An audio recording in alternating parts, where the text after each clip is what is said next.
Les traditions sont vivantes au pays bamiléké, et tout particulièrement en matière d'architecture. Ici, rien n'est improvisé dans l'art de construire. Tout citoyen bamiléké a toujours plus ou moins participé à la construction du village de son chef, de la case de son père ou même de ses amis. À Banjul, près de Bafoussam, la reconstruction de la Grande Case, prestigieux édifice où se tenaient les assemblées coutumières de la chefferie Banjul, est une entreprise spectaculaire à laquelle toute la population va participer. Tandis que s'achèvent les murs, d'autres équipes travaillent à la fabrication de la toiture. Le premier élément en est un immense plateau circulaire de 25 mètres de diamètre. Ce plateau est fabriqué au sol avec des tiges de bambou assemblées. La technique employée est exactement celle utilisée il y a 130 ans pour l'édification de l'ancienne Grande Case, détruite par un sabotage terroriste. Dans le calme retrouvé, c'est une autre grande case absolument identique à la première qui est en train de naître. Et pour ce grand œuvre collectif, tout le village est mobilisé.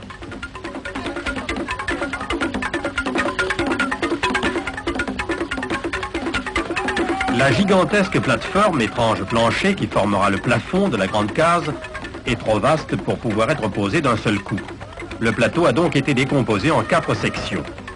Chaque quart de circonférence a été confié à un groupe de villageois suivant les axes géographiques nord-sud et est-ouest. Et ces 4 groupes de travailleurs correspondent aux points cardinaux du village.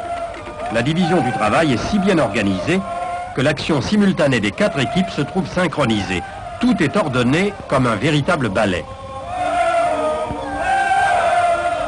La pose du plafond, opération délicate entre toutes, a donné lieu à une sorte de grande fête, de cérémonie rituelle, rythmée par le tam-tam, en présence des chefs et des notables. Ainsi le veut la tradition reçue des ancêtres. Lentement, chaque quart de plafond a été soulevé de terre par des centaines de mains. 300 à 400 hommes participent à cette élévation pour chacun des éléments. La place du village est ainsi transformée en fourmilière. L'on peut imaginer la même scène se déroulant il y a 2 siècles. En fait, rien n'a changé. Soulevé du sol, le plafond se dresse maintenant en position verticale, porté à bout de bras par la foule des bâtisseurs. D'autres hommes, juchés sur les murs de la grande case, vont agripper la charpente et l'attirer vers eux. Tiré, poussé par d'innombrables perches, par des échelles, par tout ce qui peut allonger le bras des hommes, le plateau de bambou progresse tout doucement, s'élève, s'approche de son emplacement final sur l'édifice et commence à basculer.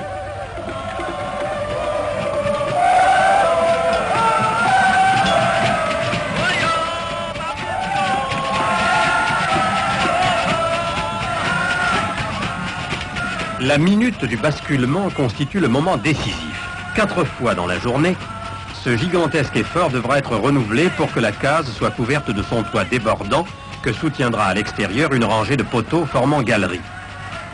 Cette technique ancestrale, à la fois simple et complexe, est celle qui a permis l'édification de toutes les cases bamiléké, à plus petite échelle certes, et avec moins de solennité.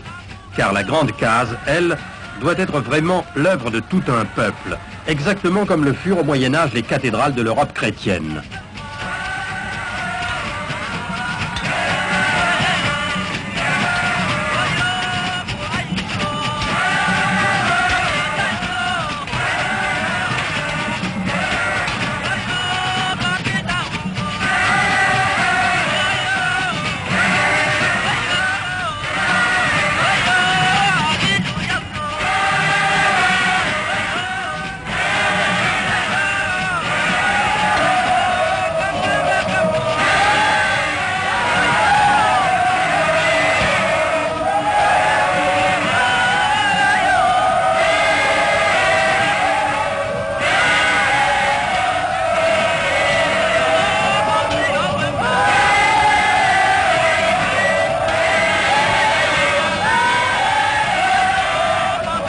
Insensiblement, la mise en place du plafond sur les parois verticales de la grande case s'est achevée.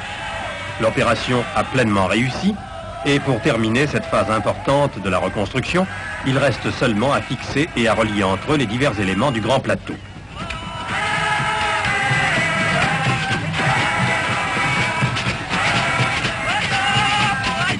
Le chef Banjun peut visiter l'édifice et circuler entre les murs de clayonnage de bambou bourrés de poteaux-poteaux. À travers les interstices de la charpente, la lumière du soleil passe en chœur et les rayons et les ombres dessinent sur le sol des grilles géométriques.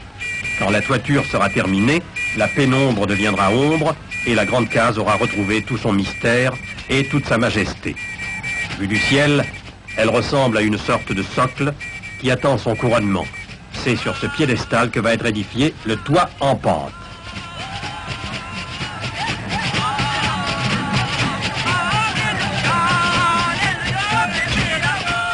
Selon les mêmes méthodes dictées par l'enseignement des anciens du village et avec les mêmes matériaux que ceux utilisés pour la base, assemblage de bambou constituant des charpentes préfabriquées, les habitants de Banjun abordent maintenant la phase suivante de la construction.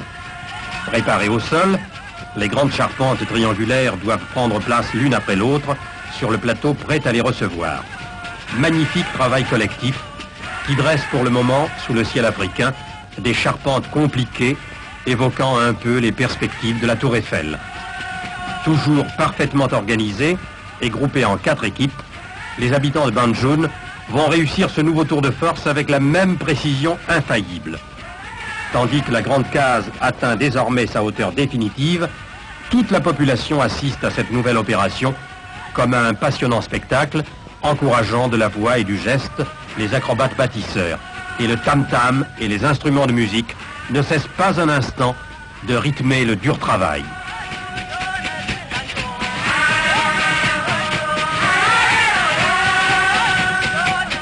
Il ne reste plus à présent qu'à hisser et à ajuster la 4e charpente. À tous les étages de la pyramide, les hommes sont à leur poste pour attendre, recevoir, guider et mettre en place le lourd échafaudage. Dans la plupart des pays, un travail de ce genre s'effectuerait avec l'aide de puissants moyens mécaniques, treuils, grues, palans, poulies. Mais le peuple bamiléké n'a pas attendu les commodités du progrès technique pour réussir de pareilles entreprises. Ce qui fut fait jadis uniquement par la main de l'homme peut être refait aujourd'hui exactement dans les mêmes conditions.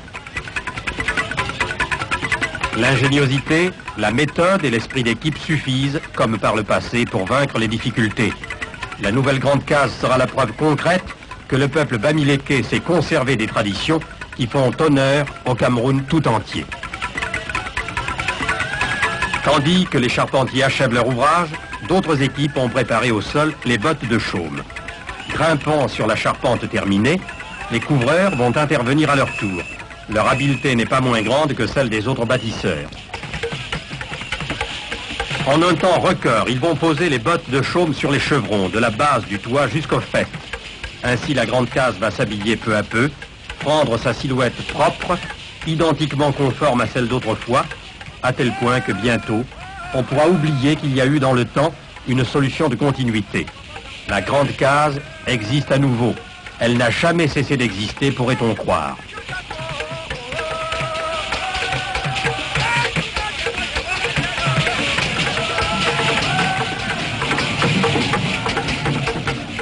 Mais cette reconstitution admirable n'a pas été seulement l'œuvre des architectes. Parallèlement à la construction, il s'agissait aussi de refaire le mobilier intérieur de la grande case, de ressusciter les trésors disparus avec elle. Pendant des mois, des équipes d'artistes et d'artisans ont patiemment sculpté, modelé et décoré de perles les précieux objets, les masques rituels qui appartiennent, eux aussi, au passé traditionnel de la chefferie Banjun et symbolisent sa pérennité et sa puissance.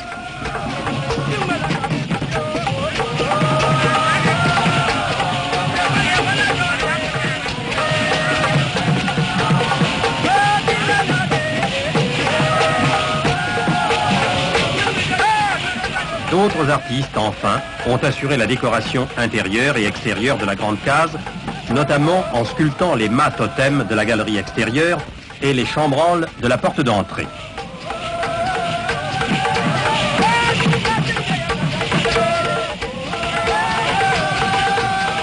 Et sur l'emplacement du tribunal du chef, la chaise qui symbolise l'exercice de la justice a retrouvé sa place attitrée. La grande case achevée a repris son rôle traditionnel. C'est le lieu saint et redoutable où réside la puissance des ancêtres, incarnée par le chef actuel.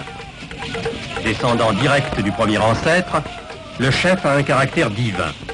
Il est à la tête du collège des prêtres et représente l'incarnation même des totems de la tribu. Les jours de fête, vêtus de longues robes et la tête couverte de masques en perles ou coris, emplumés et monumentaux, les prêtres bamilékés sortent de la grande case pour exécuter les danses sacrées pleines de signification aux yeux des initiés.